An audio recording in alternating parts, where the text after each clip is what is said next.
Après l'intervention militaire belge en pleine période troublée de juillet 1960 à Stanleyville, sa ville fidèle, Patrice Lumumba s'adresse à la foule.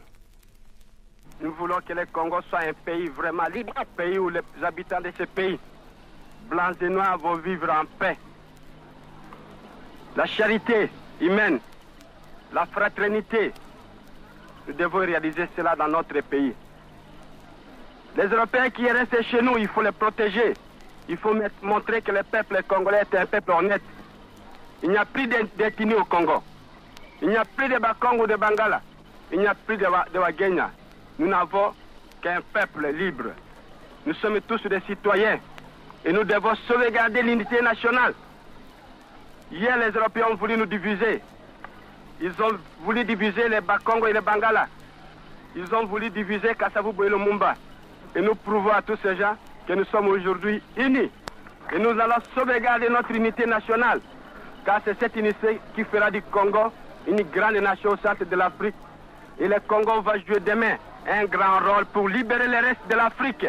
Nous voulons confier aujourd'hui les commandements aux Congolais, dans l'armée, dans l'administration, dans la police, tous les postes de direction. Et les Européens qui resteront avec nous seront de simples conseillers. Et nous voulons que ces dirigeants assument leurs fonctions avec conscience, avec compétence, avec patriotisme. Et tout Congolais, qu'il soit Kasavubu Lumumba, qui ne veut pas travailler pour la cause nationale, nous devons l'écarter. Nous voulons des gens honnêtes, des gens qui travaillent pour la patrie. Nous voulons que dans quelques mois on dise vraiment le Congo est un pays libre. Et celui qui est nommé aujourd'hui notre commissaire en chef, ou le commandant de la force publique, même s'il ne connaît pas le français, il va parler en Swahili ou en Lingala. Nous avons notre flamand national.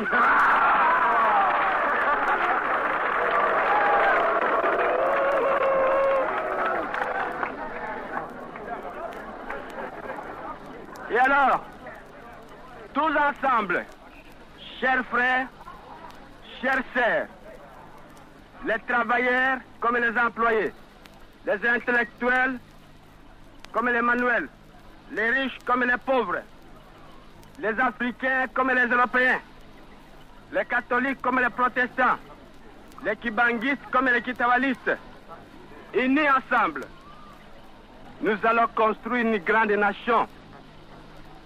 Il faut que la province orientale soit une province modèle. Il ne faut plus les moindres troubles de la province orientale.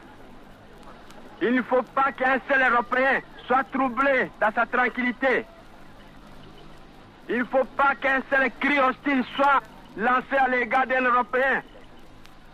Même ceux-là qui étaient méchants hier à votre égard, il faut les accueillir comme des frères. Il faut prouver votre bonté. C'est vous qui allez faire l'honneur de notre République. C'est vous qui allez faire la gloire de notre jeune pays. Nous allons traverser et nous allons surmonter les obstacles actuels. Je vous ai toujours dit, nous n'avons pas d'armes, nous n'avons pas besoin d'armes. Mobilisons-nous pour libérer notre pays. Vous m'avez écouté, aujourd'hui le pays est libéré. Uhuru est là. Aujourd'hui, je vous donne encore un mot d'ordre. C'est de faire régner l'ordre dans la province orientale. C'est de faire régner la paix. Quiconque qui vient chez vous dire, allons attaquer un tel, allons attaquer un blanc, attaquer ces noirs-là, parce qu'il était du PNP. Celui qui vous dit cela, c'est l'ennemi de notre liberté.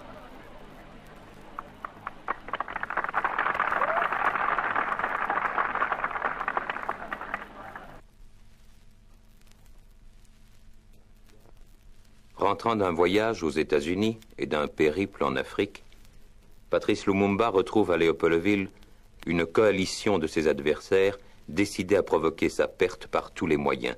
Harcelé, menacé, Patrice Lumumba dénonce avec passion ceux qui l'attaquent. On nous attaque parce que nous ne voulons plus de suggestions. On nous attaque parce que les membres du gouvernement congolais sont des hommes honnêtes qui n'acceptent pas la corruption. On a voulu nous acheter, on a voulu m'acheter moi-même, pas des millions, j'ai refusé, je n'accepterai pas un centime pour mon peuple.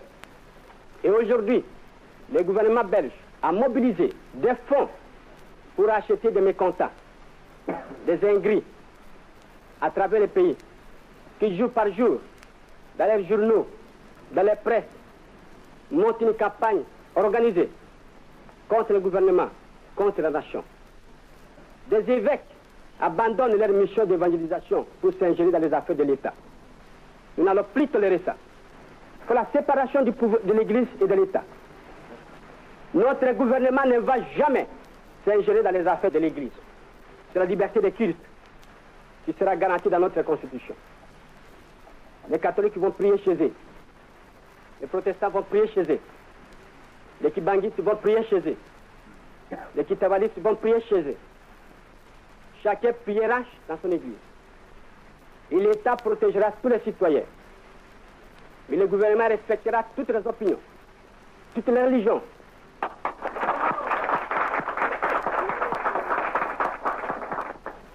On a parlé, oui, ici à Léopoldville, qu'une fraction de Bas-Congo va proclamer son indépendance.